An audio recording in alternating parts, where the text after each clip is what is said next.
Hello, I'm Derek Boyd, and this is my video application for the Evan M. Lewis Scholarship.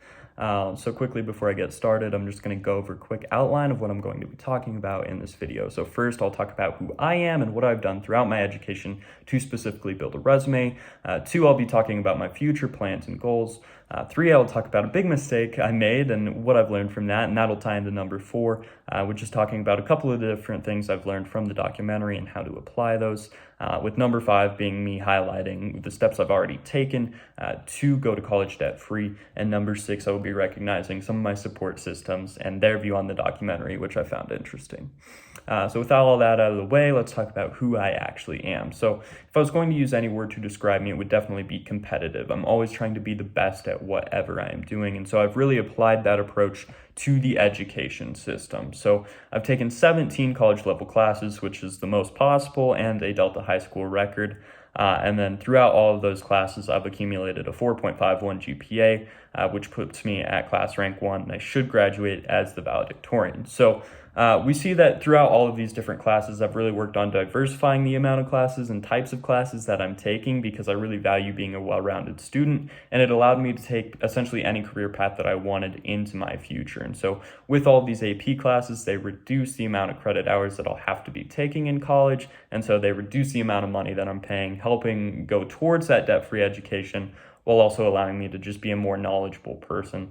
And so from coding to chemistry to physics to business to government, I worked really hard on this being well-rounded because that simply just fills out the resume even better, allowing for these paths towards debt-free college. And just quickly furthering on that, I have the top SAT score at the school of 1520, which of course never hurts on a resume. So I've also applied this competitive spirit to a couple of different programs that I'd like to point out. So first and foremost is golf, which I've been our number one golfer over the last 3 years and named team captain, which again provides kind of this opportunity again for resume building, but also golf always provided the easiest scholarship opportunities out of any sports. And so that was always an alternative path if I needed, for whatever reason, to go to one of those smaller schools. I could use golf as a scholarship opportunity. Unfortunately, that's not happening. It doesn't really apply to my career path or to CU Boulder, but it was a cool opportunity there and built my resume. Similar thing with baseball here. I'm a varsity player, but I was hurt last year, and there's not that big of an impact on baseball in actually building that resume, but it's another program that I'm a member of.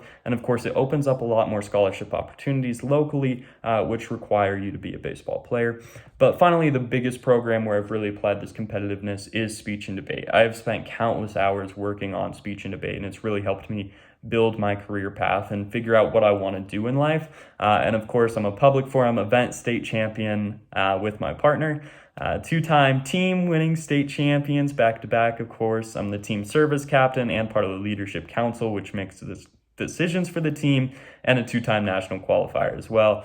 And I could really go on all night about how speech has shaped me and the different things that speech has done and all of the cool opportunities I've gotten through speech. But long story short, it really builds out my resume. It's made me who I am today. It's shown me what I want to do with my future and how I want to live my life. So with that being said, let's wrap up this rambling about me. The last important thing is I work at Devil's Thumb Golf Course, and we'll be dramatically ramping up the amount of hours that I'm actually working this summer to build up savings. So let's move on to a couple of details about my future. Again, I'm attending CU. I will be majoring in political science with a focus on the pre-law program. Really, the intention of going to CU is they have the best law school in Colorado. So I don't yet know the subset of law that I'll be studying. I was originally focused on IP law, but now I'm liking criminal justice, and litigation even more. So I'll be determining that in the next couple of years, but I will be going to law school. That's the beauty of a law degree, is you can do whatever you want with it. And long-term, really a goal that I would have is moving on to judging from being a lawyer, and ideally being a federally appointed judge would be awesome. That's one of my long-term goals.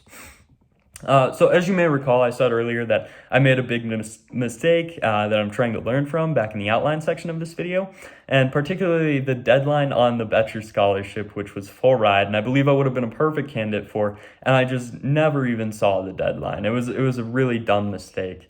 A big issue, absolutely. And so after the loss of that opportunity for a big-time scholarship that would have made this process much easier, the cost of college became a lot more real, and something that I'm much more conscious of, especially after watching the documentary. With the documentary, The number one thing that I ended up taking away is school choice and school location are kind of the most important thing. So with that being said, let's apply a couple of those documentary principles to why I'm going to CU Boulder. So first and probably most obvious is we get the in-state tuition at CU Boulder, so I'm not paying extra money to go to a place for the same education. They make a big deal about this in the documentary, and I absolutely 100% agree. If you can stay in-state, having that reduced cost, that's great. And especially with my support systems already here in Colorado, I believe that CU provides an awesome opportunity for that. And again, that second approach is looking at the quality of education. Now, this is a part where I somewhat disagree with the documentary. They say that most schools have similar level quality of education, and I would absolutely agree with that. But when we're looking at my career path of wanting to become a federally appointed judge, unfortunately, they do just look at the prestige of the university that you attended oftentimes.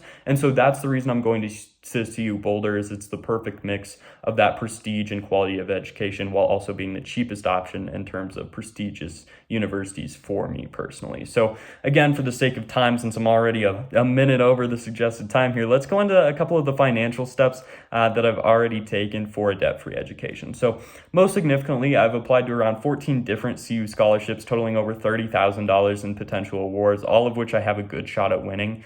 As well as the auto application process at CU, which already awarded me the Regent Scholarship for over $1,000. And I'm also expecting to be awarded the $4,000 Esteemed Scholar Scholarship, which is renewing again. And that's just based on academic records, so I objectively meet those standards. And I'm still waiting for the general financial aid package from CU, which should be provided sometime this month.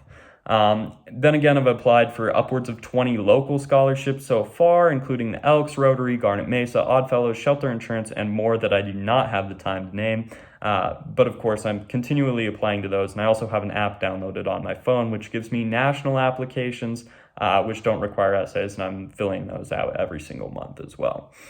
So let's get into a couple of the more unique ways that I'm seeking debt-free college. First is applications to different leadership programs with CU, particularly the Multicultural Leadership Program and President's Program, which provide more scholarship opportunities for continued membership throughout. And I've already been accepted into the Honors Program, which again is similar. It gives you more opportunities in scholarships and financial funding. Let's talk about quickly in terms of working during college. I 100% plan on working or doing a work study, but info on that right now is very limited. CU has not released their work study information yet, and so I don't have specifics on that. What I do have specifics on is where I work currently and my goal of $12,000 in savings, which is very achievable. I'm already over halfway there, and then I will be expanding my hours drastically this summer, hopefully having that money saved up to simply use at college. It'll make things a lot easier. And finally, I have to talk about my amazing family who's been so helpful in getting me these scholarship opportunities and really pushing me to continue filling these things out. And just a quick funny story, after watching that documentary, it was pretty funny. You could see on my dad's face kind of this oh crap look of, yeah, okay, student loans do really suck. And so it was a great opportunity to have my family watch that with me, and I think we're all on the same page in this household now that yeah, we're not taking student loans. We're going to take every step we can to avoid that debt. So with all that being said, I'm well past my suggested time here. So sorry for some of this rambling, but I think it is really important to know who you are giving money to, and hopefully you've gotten a much more complete picture of who I am. So thank you for your time and all of the best of luck in your review. Thank you.